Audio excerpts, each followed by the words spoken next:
Hey, everybody. Thank you for your support of the channel and Martha and me. We do really appreciate it. Today, I want to give you a quote from one of my all-time favorite artists, Milford Zornes, who said, if you want your painting to be readable, put a lighter area next to a darker area, next to a lighter area, next to a darker area. That's a simple lesson, but oh so effective. But there's a catch. You have to do it. You can't depend on nature to do it for you. Let me show you what I mean. Every now and then, nature will lend us artists a hand. Look how the cabana's front reads lighter, darker, lighter, darker, etc. Unfortunately, the values in nature often confuse.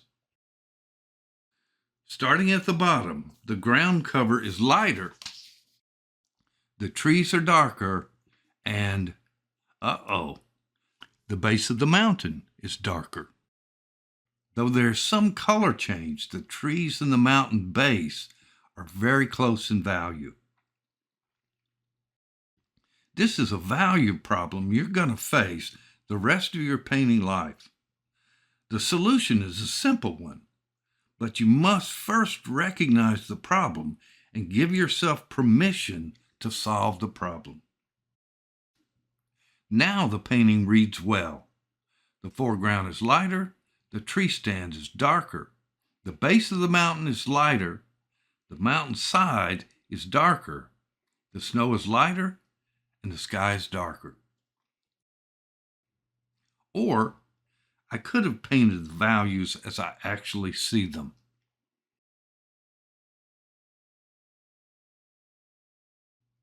Here's a disaster waiting to happen. The values on the tile roof and the hill behind the roof are so close they read as a continuous shape. The hill just barely can be seen above the roof on the right and disappears behind the roof on the left. The sky, hills, and roof all read as light values.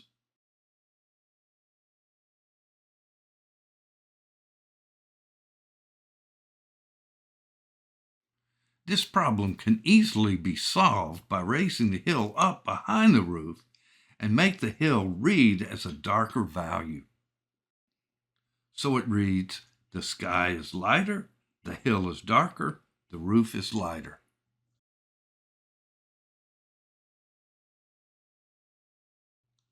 Your growth as an artist greatly depends on your ability to recognize value problems in a scene and alter reality to make your painting readable. This ability doesn't take talent.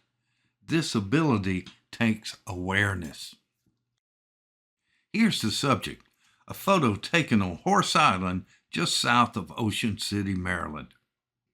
This is a nice tranquil scene with a major value problem. The sky is lighter, the trees are darker, the bushes and grass are darker, the pond is darker, the foreground grass is lighter. Lighter, darker, darker, darker, lighter. First, I recognize the problem. Then with my sketchbook, I correct this value problem. So the scene now reads, the sky is lighter, the trees are darker, the bushes and grass are lighter, the pond is darker, the foreground is lighter. If you're looking to take that next step on your watercolor journey, and this is the kind of content you're looking for, please consider subscribing to our Patreon watercolor channel. It's just $10 a month, $120 a year, cancel anytime. Each month you'll begin receiving relevant, usable watercolor information. Please go to donandrewstudio.com for complete details. Thank you.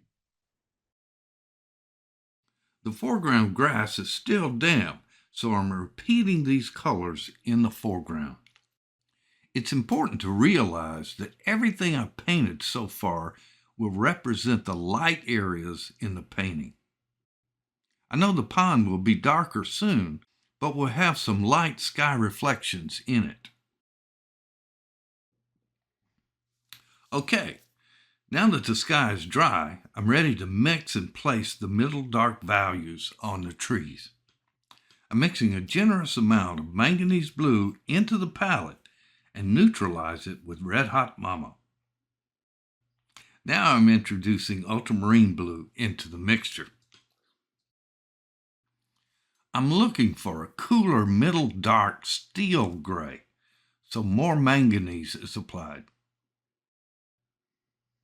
My mixture looks right in value, but it's a bit too cool, so I'm adding a touch of burnt sienna and Red Hot Mama as well.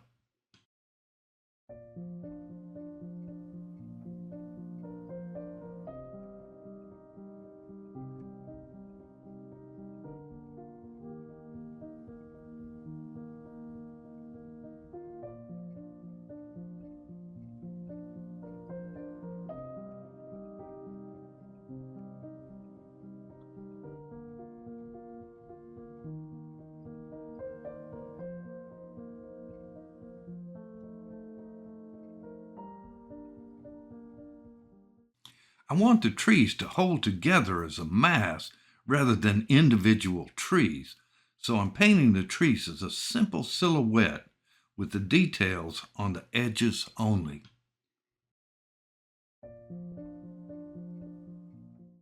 I want the foreground trunks to stay light, but not as light as they are, so I'm pre-wetting and placing a light gray wash over them.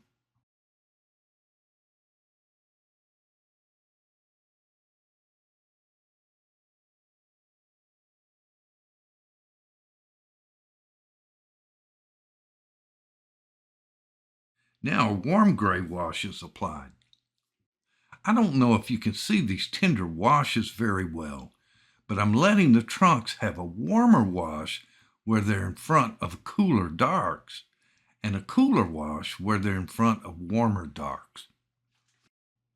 Here's something I need to talk about more, but notice I'm making horizontal strokes across the rounded vertical trunks.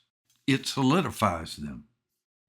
I learned this concept many years ago when painting arms and legs on figures. I'm making myself a note to address this in a future class. A few refinements on the fisherman, and I think we're close to being done.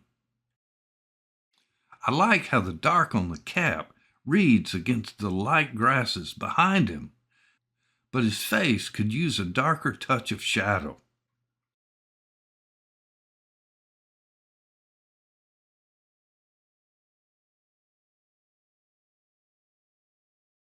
Once again, I'm using my American Journey 1/4" flat and mix the darker flesh with permanent magenta and just a touch of palette gray.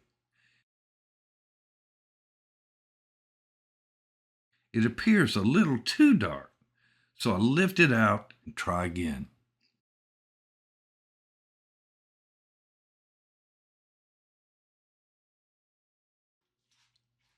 Also notice I have the fisherman's head tilted down just a touch. I find the head looking just a little up or down seems to animate the figure. Thank you all again for being with Martha and me. I hope you enjoyed the demo. We'll see you soon.